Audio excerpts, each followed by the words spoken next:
Quantos têm fé em Jesus aqui presente? Diga glória a Deus. Então, ter fé em Jesus pode ser a razão da desgraça de muita gente. Eu vou mostrar para vocês hoje. Hebreus 11, versículo 16. Ao longo da jornada, nós vamos vivendo de lógicas. E tudo que o nosso Deus não é lógico. Você já aprendeu isso aqui. Se Deus fosse lógico, não teria escolhido você. Se Deus fosse lógico, não teria escolhido a mim. Se Deus fosse lógico, Ele não nos amaria. Nem a gente se aguenta de quando em vez. Então não há lógica em Deus. Ele a transcende, Ele transcende a lógica. Agora eu queria pensar com os irmãos nessa oportunidade, a partir do que a gente lê em Hebreus capítulo 11, versículo 16, você sabe que Hebreus 11 é conhecido como a galeria da fé. Registra o autor vários personagens da Bíblia Sagrada, da história de Deus e da humanidade, homens que pela fé fizeram e alcançaram promessa, homens que pela fé fizeram e não alcançaram promessa. Nós já temos isso gravado, eu não preciso falar de novo. Já aprendemos que a fé produz, mas nem sempre produz o fruto material. A gente vê isso no capítulo 11. Vou fazer algumas citações só para relembrar o que a gente já estudou aqui. Mas nessa noite eu queria me prender ao verso 16, quando o autor, o Espírito Santo pelo autor, diz que tantos deles fizeram tanto pela fé, não alcançaram promessa, mas no versículo 16 diz assim: mas agora desejam uma pátria melhor, isto é, a celestial. Agora, olha o restante do versículo. Pelo que também Deus não se envergonha deles, de ser chamado seu Deus, porque já lhes preparou uma cidade. Nós estamos em Hebreus 11, versículo 16.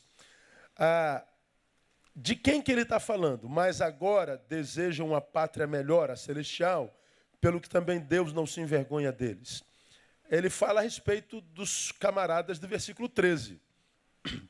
Todos estes morreram na fé, leia o restante, sem terem alcançado as promessas, mas, tendo-as visto e saudado de longe, confessaram que eram estrangeiros e peregrinos na terra.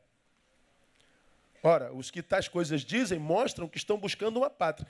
De quem que Deus está falando? De gente para quem Deus fez promessa, trabalharam para alcançar a promessa, mas morreram sem alcançar. Então aqui a gente destrói um jargão evangélico. Você não morre antes da promessa se cumprir. Já ouviram isso aí? Tem música, tem... Eu não morro porque Deus prometeu e ainda não se cumpriu. Jargão, irmão. Deus prometeu e você pode morrer sem que a promessa se cumpra assim. Que isso, pastor? Eu tenho tanta promessa. Eu estava afirmado que eu ia morrer. Bem longe, não pode morrer já com infarto fulminante.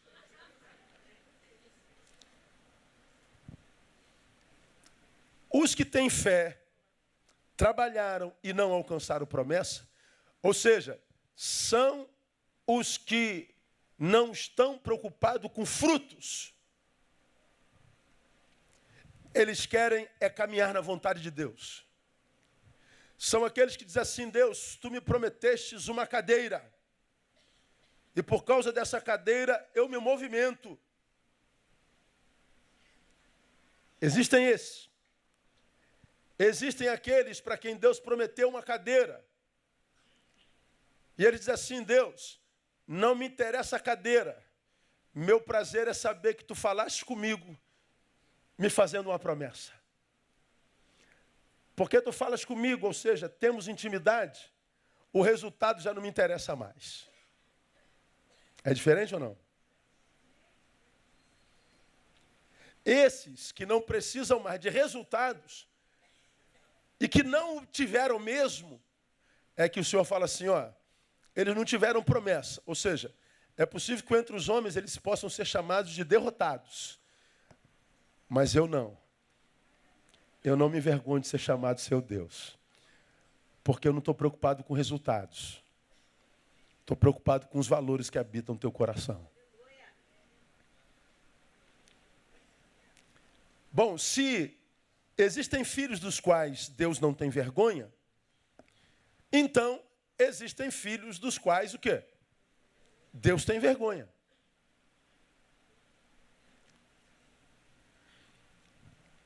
Esse texto que nós acabamos de ler é o oposto do exposto em Mateus 17, 14 a 17. Onde o mestre fala assim, quando chegaram à multidão, aproximou-se Jesus de um homem que, ajoelhando-se diante dele, disse, Senhor, tem compaixão do meu filho, porque é epilético e sofre muito, pois muitas vezes cai no fogo e muitas vezes na água. Eu trouxe aos teus discípulos e não puderam curar. Jesus respondendo disse, ó geração incrédula e perversa, até quando estarei convosco? Até quando vos sofrerei? Ó geração incrédula, perversa, até quando eu vou ter que andar com gente como vocês? Até quando eu vou ter que sofrer com companhia como a de vocês? Até quando, Deus, eu vou ter que enfrentar essa corja? Bom, sabe quem é essa corja? São os apóstolos, que estavam descendo do monte da transfiguração. A geração incrédula e perversa são os apóstolos. Dá para entender? Cara, isso aqui pira a gente, meu. Deu pânico.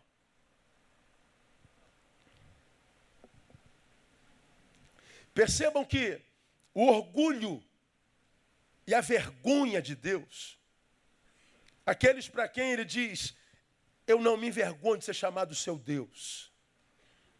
Eu tenho orgulho de você, meu filho. Tu és filho amado em quem me comprazo. Ouvir isso de Deus e ouvir, cara, até quando eu vou ter que suportar você, meu filho? Até quando eu vou ter que caminhar com gente medíocre como vocês? Que mesmo descendo do monte da transfiguração, continua essa porcaria de filho. Ora, as duas vozes, as duas palavras de Deus, de Jesus, sobre os seus filhos, têm a ver com a fé que nos habita. Quando eu pergunto, quem tem fé em Jesus Cristo? Eu. Pode ser a tua desgraça.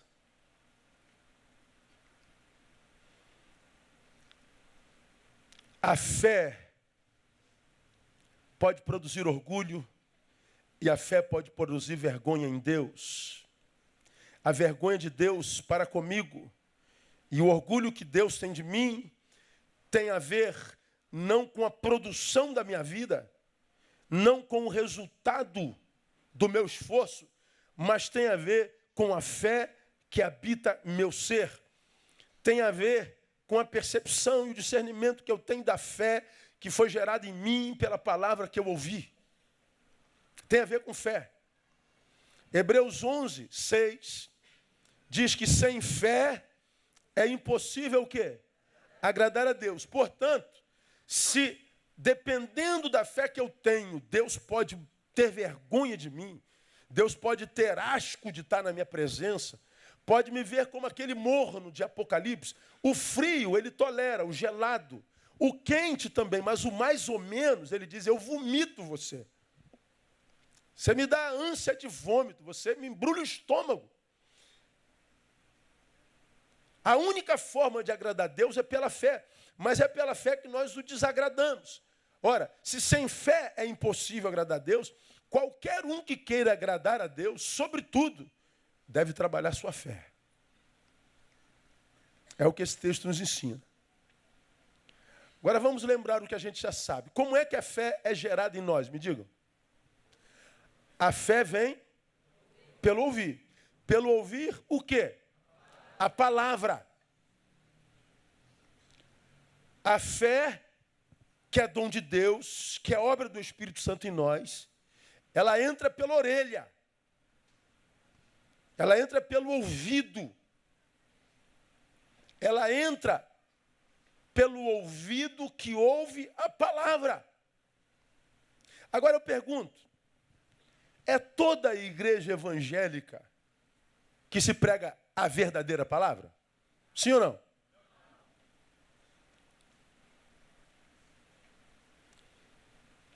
A fé verdadeira só é gerada pela palavra. Se isso é verdade, se é pelo ouvido, é pela escuta espiritual, é pelo conteúdo que emana da palavra verdadeira, o que acontece com uma geração que não ouve palavra de verdade? Bom, muito tem se pregado que os que pregam tiram da Bíblia. Mas como você já aprendeu, eu posso ler o texto sagrado e quando esse texto sagrado passa por mim, que sou o pregador, e ele vai com as minhas impressões, com a minha exegese, com a minha teologia, com a minha forma de ver a vida, ela pode, porque eu li o texto, sair do texto Bíblia, passa por mim, mas quando chega em você já não é mais palavra. O que eu li foi palavra de Deus.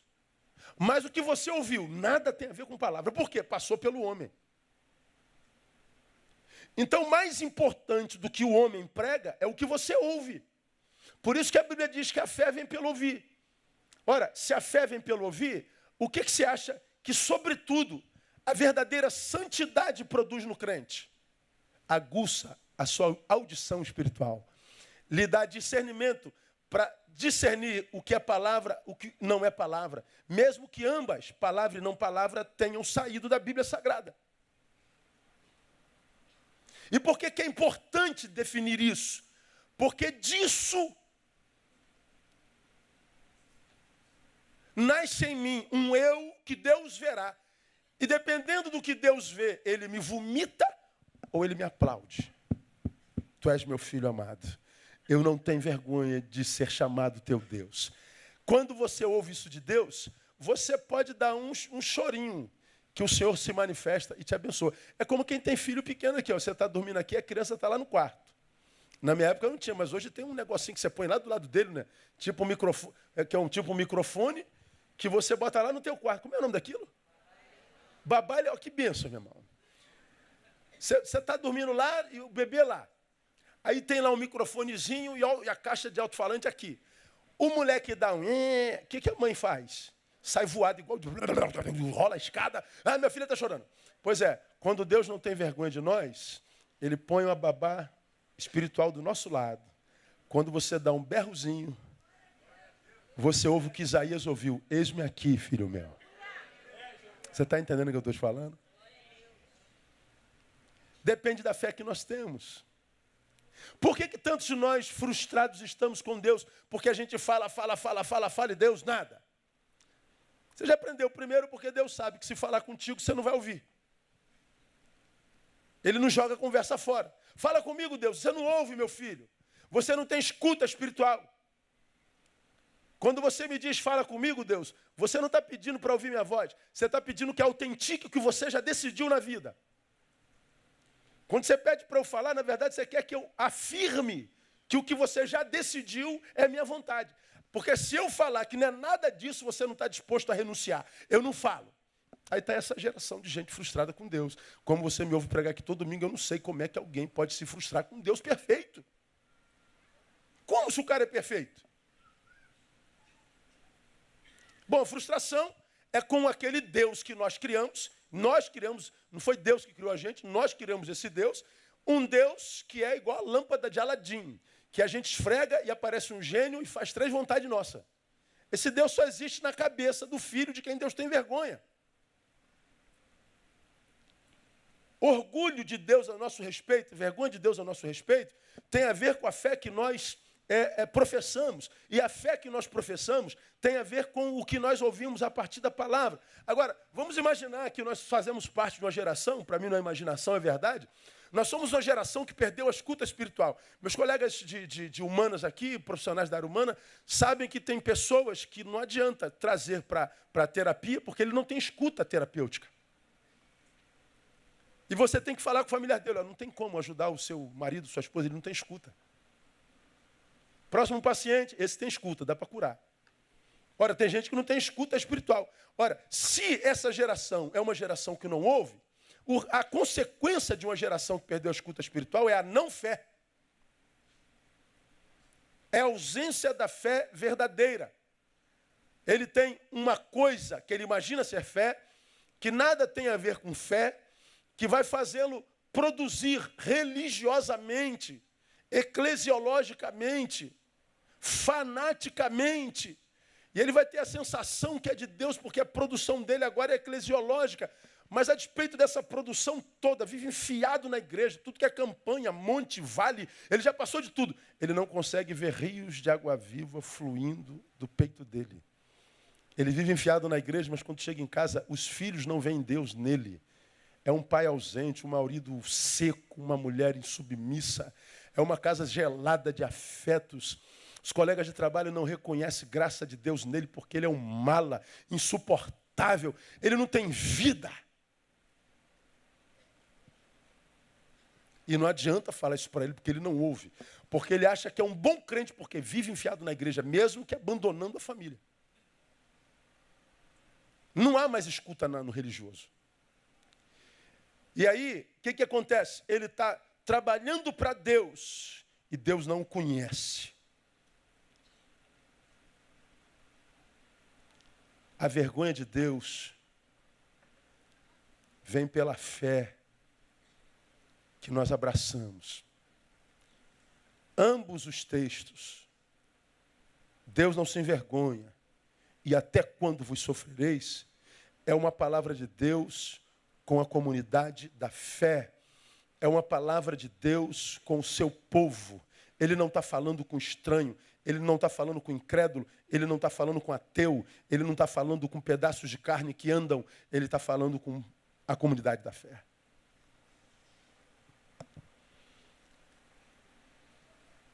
Fé, eles tinham.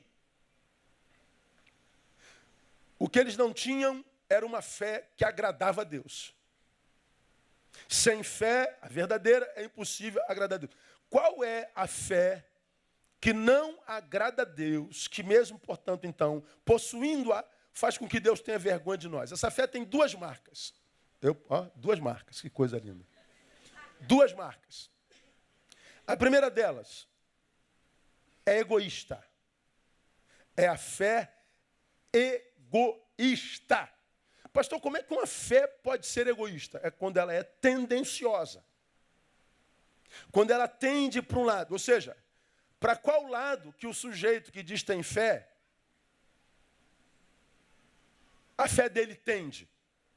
Bom, a fé dele sempre tende para o seu lado. A fé dele só trabalha ao seu favor. Eu digo que tenho fé, mas a minha fé só abençoa a mim.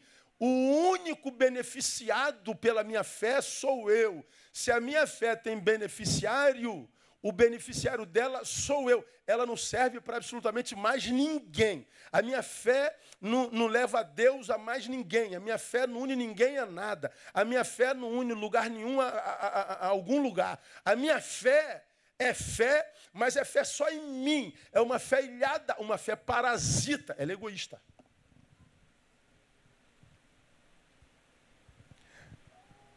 Essa fé, para mim, ela é a grande maioria na comunidade da fé contemporânea. Vamos imaginar que nós sejamos aqui 1000 pessoas.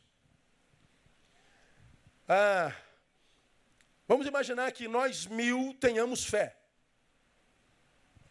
A pergunta é, e daí? Não adiantaria nada se a minha fé é fé só para mim, a fé da Beth é fé só para ela, a fé do Paulinho é fé só para o Paulinho, a fé do Romão é só para Romão, e as nossas, essa fé coletiva, porque junta, não tem nada de coletiva, é fé individualista.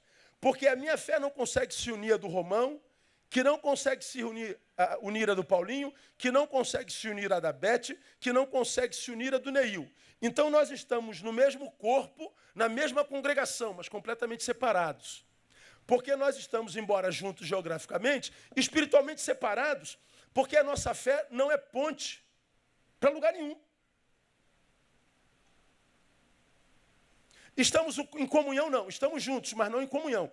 Dá para exemplificar. Nós podemos ser um saco de laranja. As laranjas estão juntas, mas nós podemos nos transformar numa laranjada. É diferente. Um saco de laranja, dá para separar as laranjas? Sim ou não? E se transformar todas essas laranjas do saco em laranjada? Dá para separar? Não dá mais. Pega um saco de batata e o purê. Dá para separar o saco de batata? Dá. E o purê? Nunca mais. Do que Jesus está falando? Se a minha fé é fé só para mim, ela não me une ao todo. Ela não se transforma em fonte para nada nem ninguém. Se a minha fé não é alimento para ninguém além de mim mesmo, se a minha fé não é oásis para socorrer desesperados em momento algum nos seus desertos da vida, se a minha fé não é descanso para quem está cansado, se a minha fé não serve para mais nada nem ninguém, a não ser para mim, ele está dizendo, você pode estar certo, você é alguém de quem Deus tem vergonha. Vai pensando aí. Vamos ver se a gente consegue dormir essa noite. É a fé egoísta. Para a comunidade da fé de hoje, a fé nada mais é do que uma energia que eu penso ter, uma energia que eu penso ter para possibilitar o milagre. Nunca se falou tanto em milagre como agora. Nunca se buscou tanto poder de Deus como agora. Nunca se falou tanto em cura como agora. Nós estamos atrás do milagre. Nós estamos sempre em busca da cura, em busca do sobrenatural, do que eu chamo de fenomenológico. Nós estamos sempre em busca de alcançar alguma coisa de Deus, tirar alguma coisa dele. Nós estamos em busca do milagre. Aí a gente sempre pergunta, você está precisando de um milagre, irmão? Estou. Aí vem a segunda pergunta. Qual é? Quem adivinha? Tem fé para isso? Fé para quê? Para produzir o milagre. Agora, os que vivem atrás de milagre, vivem atrás. Eu estou falando que milagre não acontece? Não é isso que eu estou dizendo. Os que vivem atrás do milagre acreditam que fé é a energia que tem de Deus para produzir tal milagre. Agora, esses que vivem atrás de milagre, quase sempre, quando pedem milagre para quem? Para si mesmo. O beneficiário do milagre é ele, é o eu. É o si mesmo. A fé dele é sempre e somente para milagre. E o milagre é sempre e somente para si mesmo. Essa fé não é evangélica, não é produzida pelo evangelho. Essa fé é humanista. Por que essa fé é humanista? Por causa do cerne do humanismo. Vamos a Protágoras, final do XV e no início do século XVI. Que disse, você já me ouviu falar aqui, que o homem é o centro de todas as coisas, é a medida de todas as coisas convergem nele, as boas e as más, ele é o centro. O humanismo é antropocêntrico, o homem no centro. Ora, quando eu possuo uma fé que não me une a nada nem ninguém, não produz nada para ninguém, coisa alguma, só produz para mim, é uma fé que me colocou no centro do universo. Quem se coloca no centro de qualquer coisa, vive uma vida antropocêntrica. E se você é um homem, então você é um humanista, você não é um evangélico. Você está crente que está abafando, porque está fazendo as 70 sexta-feiras do milagre impossível. Toda sexta-feira uma grana. Você está fazendo a novena de São Pedro, São Paulo e dos 12 apóstolos. Você está fazendo a campanha das portas abertas. Porque não estudou, não fez faculdade, não foi para o Senai nem para o Senac fazer curso profissionalizante e não tem emprego logo, agora quer ser presidente da Petrobras. Só um milagre. tem que ir na campanha dos 318, dos 715, dos 1326.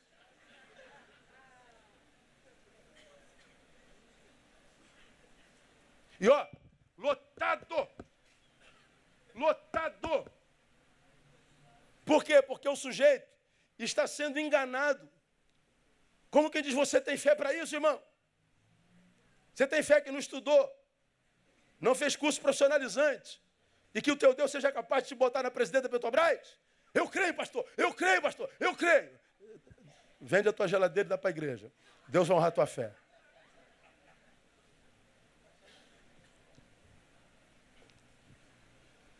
O sujeito está lá, enganadamente feliz. Porque ele acredita que a fé evangélica é essa energia, essa sensação de que vai dar certo, Zé. Zé, vai acontecer, Zé, em nome de Jesus, Zé. Vai acontecer. Olha, eu creio, Beth, eu creio. Ó, essa energia, essa sensação. Ele não sabe discernir fé de pensamento positivo. Porque a fé para ele é essa energia, essa fé que colocou você no centro, não é evangélica, é humanista. Porque a fé evangélica é exatamente o contrário. A fé evangélica não coloca o homem no centro, o tira de lá e coloca Jesus no centro. Ela é cristocêntrica. Quando a fé é cristocêntrica, eu acredito que eu posso chegar na cadeira, mas já não me interessa mais se eu vou chegar, porque eu sei que eu já estou no centro da vontade de Deus. Meu foco muda. Eu não vivo para celebrar a minha vitória na cadeira.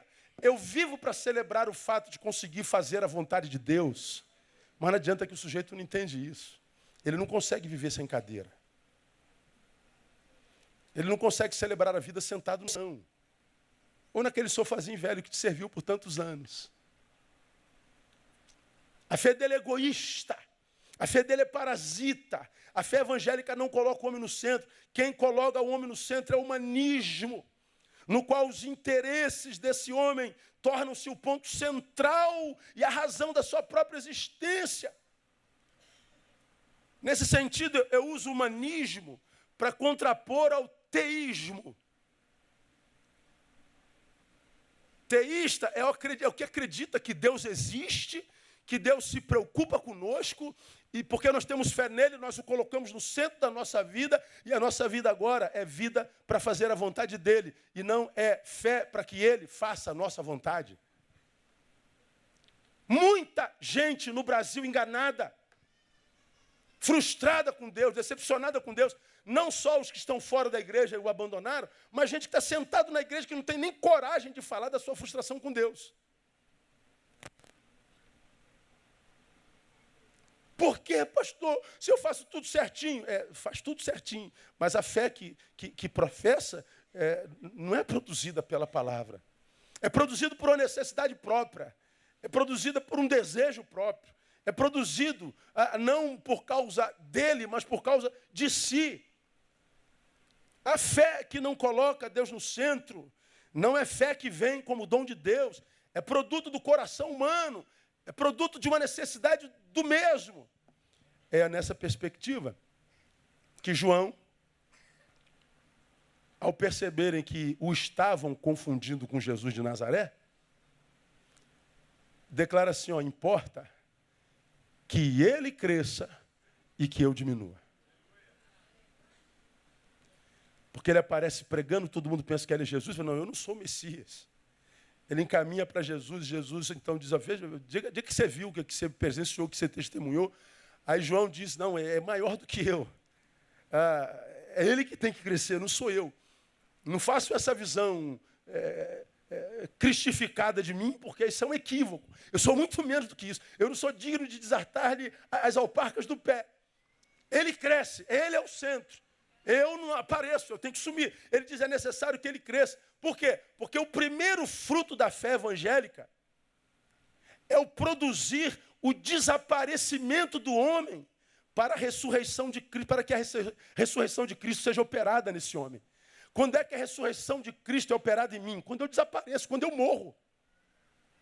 Se o grão de mostarda não morrer,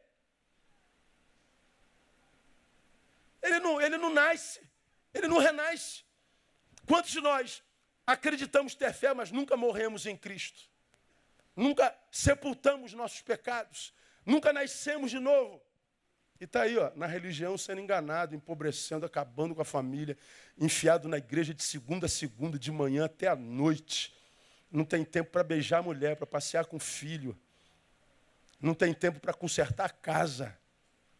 E está sendo porque dedicado à casa de Deus, destruindo a própria família, querendo que Deus abençoe. Fé egoísta, essa fé, Deus não abençoa. Deus tem vergonha de nós. O prazer do homem de fé é não aparecer. Não é aparecer, é desaparecer para que nele, nesse homem que desapareceu, apareça a glória de Deus que o salvou.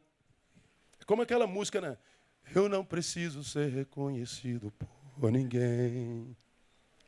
A minha glória é fazer com que conheça a ti. Bora, sargento. E que diminua eu, para que tu cresças, Senhor. Dá o tom certo. Mais e mais. Vai.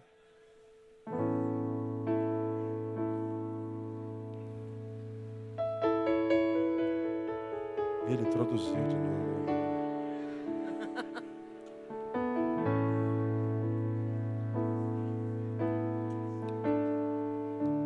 Canta comigo. Eu não preciso ser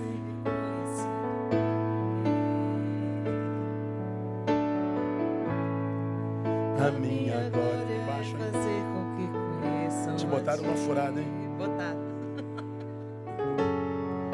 E que diminua.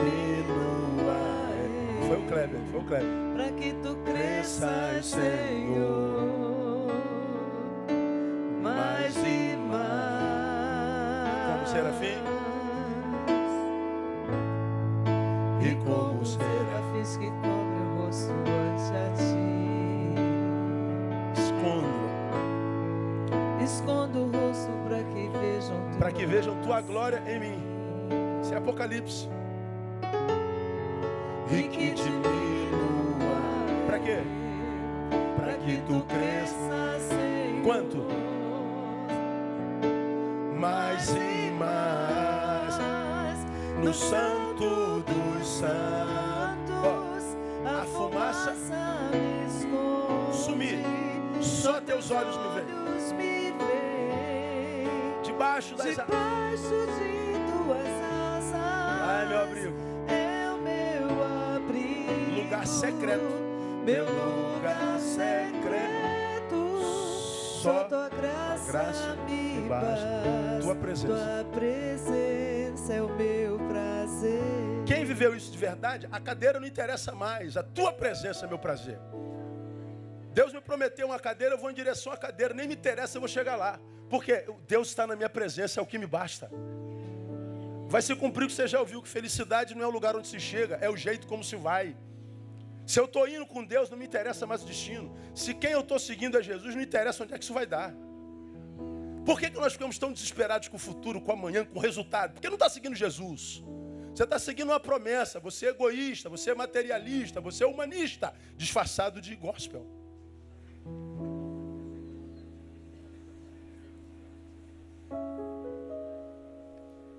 A fé que agrada a Deus não depende de resultados. Qual é a maior fé? Aquela que precisa de milagres? Ou aquela que não depende deles para existir?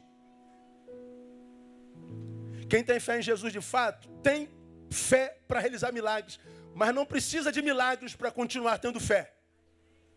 Porque a realização dele é desaparecer para que através dele vejam Jesus. Se a nossa fé não for assim, Deus tem vergonha de nós porque ela é humanista. Segunda marca e última da fé que faz Jesus ter vergonha de nós é a fé que é objeto de barganha. De um lado, ela é egoísta, nos em si mesma. Vivemos em torno do si mesmo. Nosso mundo é do tamanho do umbigo. A outra é objeto de barganha. Se eu não sou o beneficiário, certamente este será alguém que eu amo. É o corporativismo espiritual.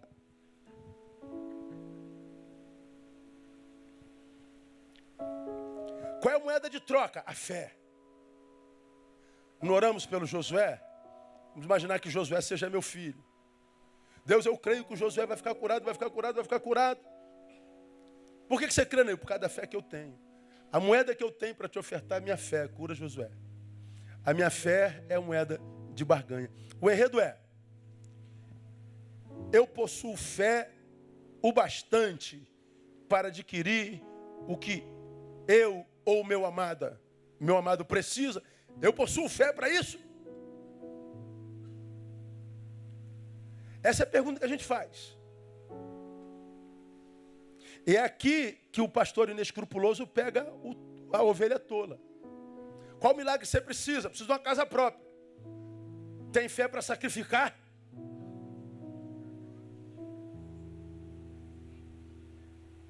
Agora, o sacrifício da fé quase sempre é um sacrifício em direção ao gasofilaço. Como o que o povo tem não é fé, é a egoísta, humanista, antropocêntrica, ele cai nessa e dá. Ele dá para provar que tem fé para conseguir a casa própria. Ele dá para provar a Deus que tem fé. A fé tem como produto o dinheiro que o pastor leva, a igreja leva. E a prova da tua fé é que tu deu uma coisa que ninguém consegue dar. E aí você consegue a tua vitória. Ou seja, a tua fé é uma fé de barganha.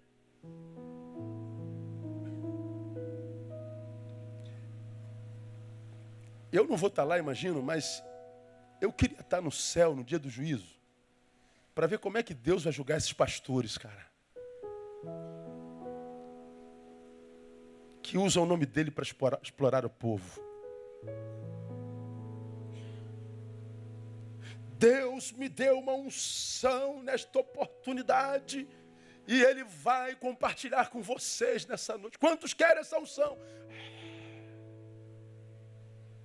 Tem fé para sacrificar? O sacrifício é sempre dinheiro. Quando eu ligo televisão, eu tenho vontade de botar a mão na garganta e vomitar. 5 mil, 10 mil. Tu imagina 10 mil em cesta básica, cara?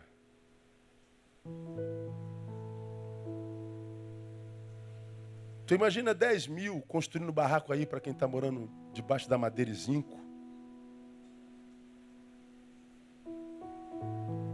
Bom, não teria problema nenhum com 10 mil se a gente visse a obra dessa igreja.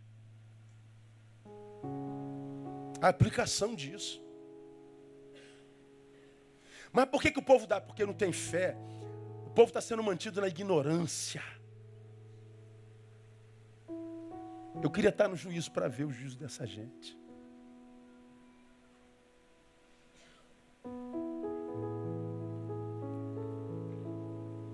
Quando é que geralmente perguntamos a alguém se ele tem fé? Você tem fé? Quando ele está diante de uma adversidade. Fé é para resolver problema. Fé é para que eu seja beneficiado. Meu amor seja beneficiado, minha família. Fé é sempre para uma coisa. A fé termina sempre no bendito do material.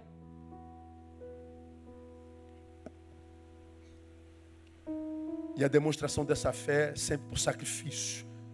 Ó Deus, eu subi o monte 5 vezes a semana. Fiz jejum 6. Ó Deus, eu me abstive do sexo com a minha esposa. Ó Deus, é sacrifício. A fé dele é mostrada por sacrifício. Barganha. Barganha, barganha, barganha, barganha, barganha. Mas, quando é que geralmente fazemos jejum?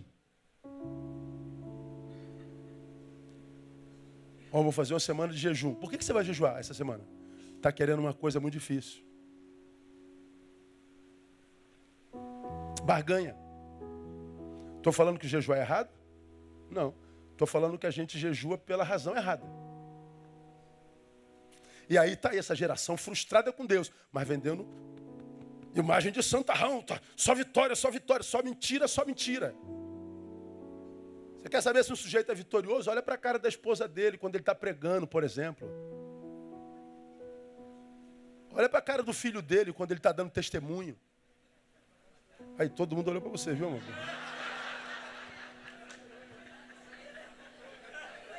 Meu irmão, desculpa. Ó, a minha preta brilha.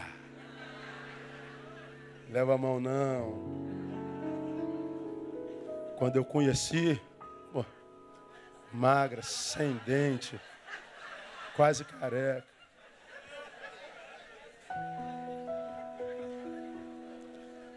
Fizeram até um samba para ela aí. Como é que é aquele samba? Esquece, amor.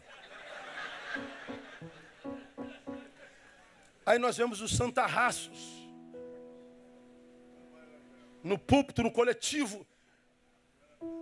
E quando ele prega, a esposa está de cabeça baixa, como quem diz. Qual aquele velório, né? O cara morreu. Aí o pastor foi fazer o velório, porque o irmão João era uma bênção para a sociedade, era um marido presente, um pai maravilhoso, um homem de Deus. Garotinha pequenininha chamou a mãe. Ô mãe, nós estamos no enterro certo, mãe? É porque não era nada daquilo.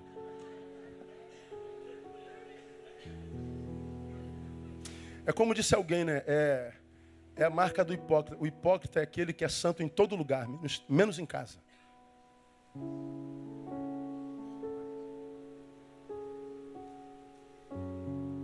Diz que tem fé, mas a fé está sempre voltada para a coisa. Se a outra fé é humanista, essa que está voltada para a coisa é capitalista. É a fé que dá carro novo, fé que dá casa, fé que dá emprego, dá mulher, marido, esposa, emagrece. Fé que desemboca em coisas é capitalista. Agora vamos ao texto de Hebreus 11, para a gente terminar.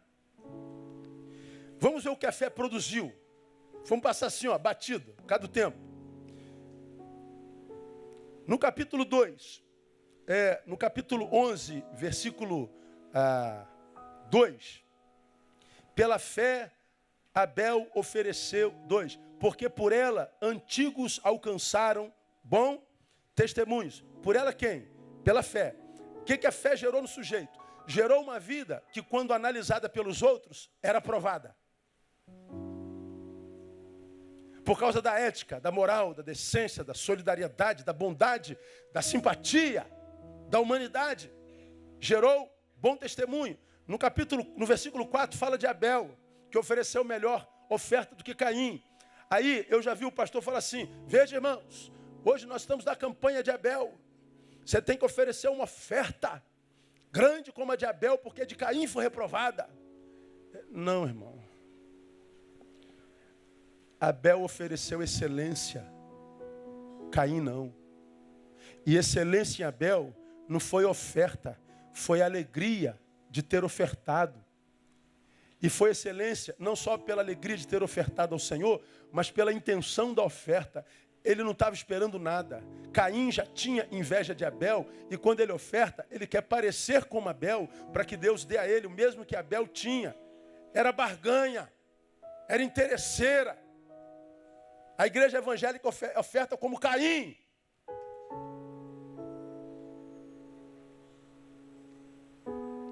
No versículo 5 diz que Enoque foi transladado. Por quê? Porque andou com Deus. E diz o final do versículo, alcançou o testemunho. Ele foi tão junto de Deus. Portanto, era um homem tão santo que Deus o livrou da morte. O que a fé de Noé produziu? Santidade. Bom testemunho. O 7, Noé ouviu o veredito de Deus sobre a humanidade e obedeceu. Noé foi salvador da sua geração. Ele pregou o juízo de Deus e só não foi salvo porque não quiseram. Noé entrou na arca, que era o arquétipo do céu naquela época, era salvação. Olha, está aberto para qualquer um. Você é louco, você é maluco, velho. Virou Bíblia, ficou doido. Pastor, te fez lavagem cerebral. Vocês vão morrer, hein, cara. Vamos. Nada. Noé sentiu a dor da sua geração. Noé entrou no céu e queria levar todo mundo para o céu. E quem não foi para o céu, para a arca, não foi porque não quis, é como futuramente. Deus não manda ninguém para o inferno. Vai para o inferno quem não quis ir para o céu. E o caminho para o céu é Jesus. Agora, o que a fé faz conosco? Faz o que Spurgeon também disse. E eu citei domingo. Se você diz que está indo para o céu e não se preocupa em levar ninguém para lá, então não é para lá que você está indo, irmão. Se não te incomoda a perdição dos outros, se não te incomoda a dor do outro, Deus está vomitando em cima de você. Esse peso que você tem é o vômito de Deus em cima. Versículo 8. Abraão. O que a fé gerou em Abraão? Obediência, desapego. Não quis ser chamado de filho da filha de Faraó. Sara, no versículo 11, emprestou o útero para dar à luz ao povo de Israel, ao povo de Deus. Olha que coisa interessante. O útero era velho. 85 anos. O útero era estéril. Mas o útero estava disponível. Alguns de nós somos jovenzinhos, saudáveis, mas não estamos disponíveis para Deus.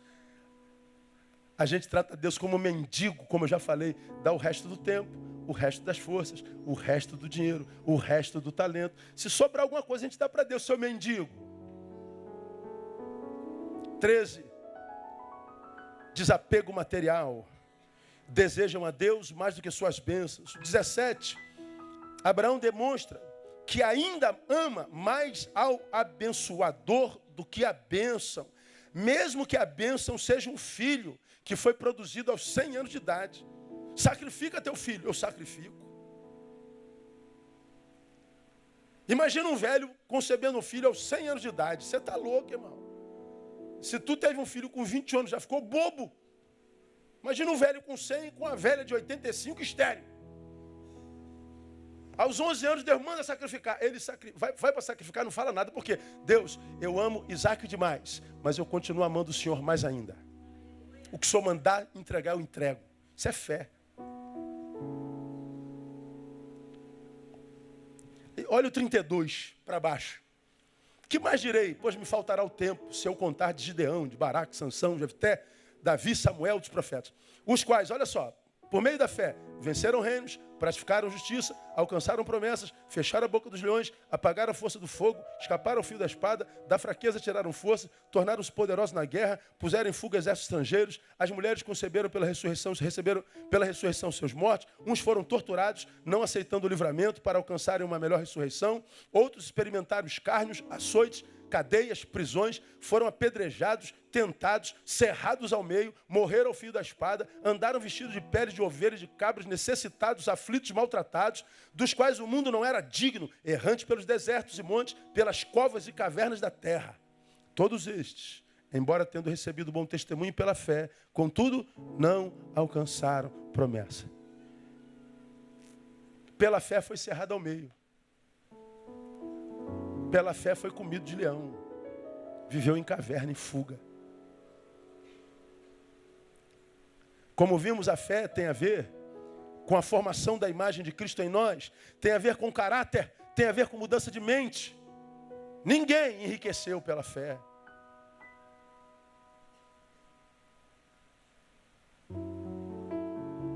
Mudança de mente. O destino já não interessa mais. Eu já estou no lugar que eu queria estar, a presença de Deus. Agora, para quem não tem fé, é só religioso, a presença de Deus é pouco. Eu preciso de presença de Deus em um carro zero. Eu preciso de presença de Deus em uma casa nova. Eu preciso de Deus de uma mulher magra. Eu preciso de Deus e roupa da Tommy Hilfiger. Eu preciso de Calvin Klein.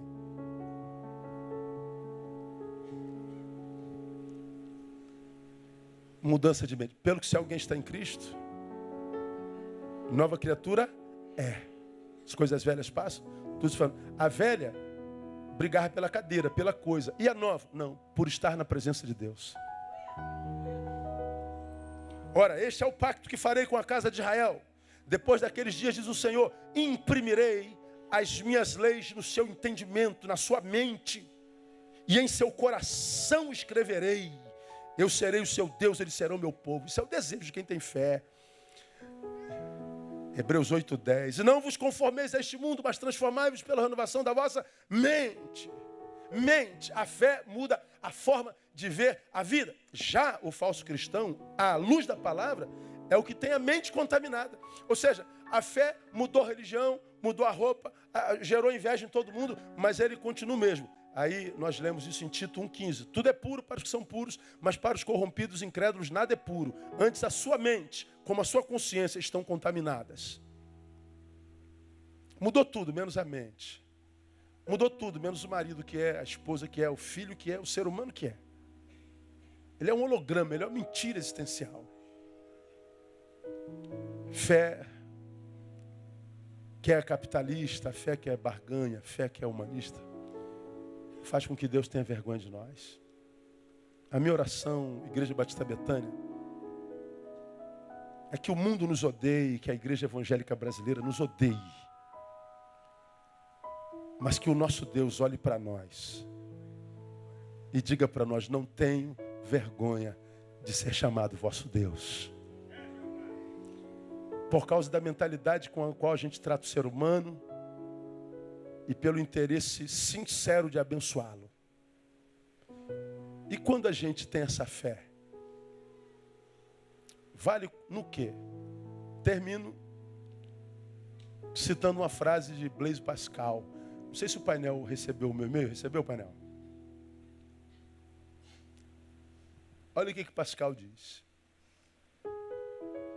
Nada é mais insuportável para o homem do que estar em repouso, sem paixões, sem afazeres, sem divertimento. Ele sente então todo o seu nada, seu abandono, sua impotência, seu vazio. Eu entendo o Pascal perfeitamente. É a realidade do homem contemporâneo. Ele não aguenta ficar sozinho, ele não aguenta parar. Ele perdeu a capacidade de estar, ele precisa fazer. Por quê? Porque senão ele se encontra com todo o seu nada, seu abandono, sua impotência, seu vazio. Então ele precisa estar apaixonado, ele precisa não repousar, vai ser insuportável. Por quê? Porque ele não tem nada dentro mesmo. Agora, quando você tem a fé evangélica, esse nada é preenchido pela presença de Deus. Essa fé independe de resultados, porque ela é caminho de vinda, não de ida. Ela nos planifica, de modo que quando a gente está em repouso, ou seja, como diz Hebreus, entramos no descanso de Deus, mesmo que antes da morte, a gente descansa em paz, porque a gente não tem medo da solidão, a gente não tem medo da solitude, porque não há vazio. Quem está dentro é Jesus de Nazaré. Jesus de Nazaré habitando com o novo homem que ele gerou em nós. Portanto, ele faz de nós uma presença agradável a nós mesmos. Nós não temos problema de estar conosco, porque nós estamos em paz conosco mesmos. Por que o homem não aguenta ficar sozinho? Porque está na sua presença, está na pior presença que ele pode estar na vida. Agora, quando você foi alcançado pelo amor de Deus e passa a se amar, estar sozinho é um presente. Quando você está na sua presença, você está na melhor presença. E por que é uma bênção ser assim? Porque quando eu me dou ao outro, eu me dou sem apego, sem controle. Não quero controlar ninguém. Porra, mano, você me convidou para o teu aniversário, né, brother? Pô, eu vi lá que o Clebinho foi, o outro foi, fulano foi. Pô, por que você não me convidou? Ai, pô, cara, não te convidou para tua festa porque ele não quis, meu. A festa é dele, pô. Mas não, a gente é controle. A gente fica cobrando o outro, a gente quer controlar o outro. Você não veio. Ah, boa amiga que você é. A gente não dá direito do outro não querer. Aí as relações ficam insuportáveis. O outro vira o veneno do outro e não o remédio. Por que assim? Não é porque eu estou mal com ele, é porque eu estou mal comigo. Porque se eu estou bem comigo, está tudo certo. Você está livre de mim. Seja feliz. Foi melhor a tua festa sem mim? Estou feliz por você. A vida fica mais leve. E você acha que a fé que Jesus pensou para quê? Se não para isso. Transformar a vida em algo suportável até o final da vida. Uma vida que te conclui, como diz o poeta, que eu me provei, que eu não preciso provar mais nada para ninguém. Quando a gente vive essa fé, a vida vale a pena. Porque senão, com aquela outra fé, a humanista ou a materialista ou a capitalista, você pode estar enfiado na igreja todo dia, irmão. Anda de terno e gravata, de saião, com pelo debaixo do sovaco, a perna cabeluda. Você pode fazer o que você quiser. Vai ser infeliz. E o pior, tendo que mentir para si mesmo, dizendo que não é. Eu não sei se viver assim vale a pena. Minha oração, minha igreja, é que Deus lhe dê essa fé. Essa fé que nos capacita para vivermos a nossa própria vida e deixarmos outro viver a dele, para que quando os nossos encontros acontecerem, sejam sempre encontros de vida, de liberdade, de amor, nunca de controle, de poder e de cobrança. Que Ele nos abençoe com essa palavra. Vamos aplaudir. Os caras,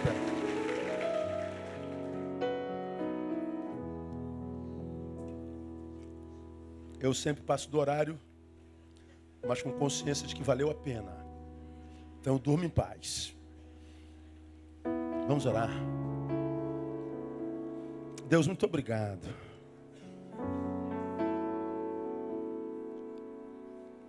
Nós queremos essa fé, Pai. Essa fé que não depende mais de resultado. Que faz a nossa vida valer a pena mesmo que a gente não alcance a promessa. Que faz a vida valer a pena, independente de resultados, porque o desejo é estar no centro da Tua vontade. Ajuda-nos a viver essa fé. Livra-nos do engano que há no meio do Teu povo hoje em dia. Livra-nos dessa fé humanista, capitalista, que faz com que Tu sintas vergonha de nós. Nós queremos ser um filho amado em quem Tu te comprazes, Deus. E se for preciso pagar o preço do ódio do homem, nós pagamos, porque o Teu amor nos basta, a Tua graça nos basta. Ajuda-nos a amadurecer esse nível, que nós nos tornemos um obreiro aprovado, que maneja bem a Tua palavra, porque é por ouvi-la que a fé vem. Capacita-nos. Obrigado pelo que Tu tens ministrado ao nosso coração nesse lugar e pelo que através de nós Tu tens feito na nossa geração. Obrigado pelo privilégio de ser útil. Abençoamos Teu povo para um restante de semana abençoado na Tua presença e que todos, absolutamente todos os que daqui saírem, em suas próprias casas, cheguem sãos e salvos. Livra-os da cilada do diabo, dos seus asseclas. Nós anulamos todo intento das trevas contra qualquer um de nós e profetizamos que chegaremos à nossa casa em paz, e em paz deitaremos e acordaremos amanhã para viver o melhor dia da nossa vida. Oramos, profetizamos que assim seja, no nome de Jesus, nosso Senhor que reina. Amém e aleluia. Aplauda o Senhor. Deus abençoe. Até domingo. Não cesse de dar um abraço no teu irmão.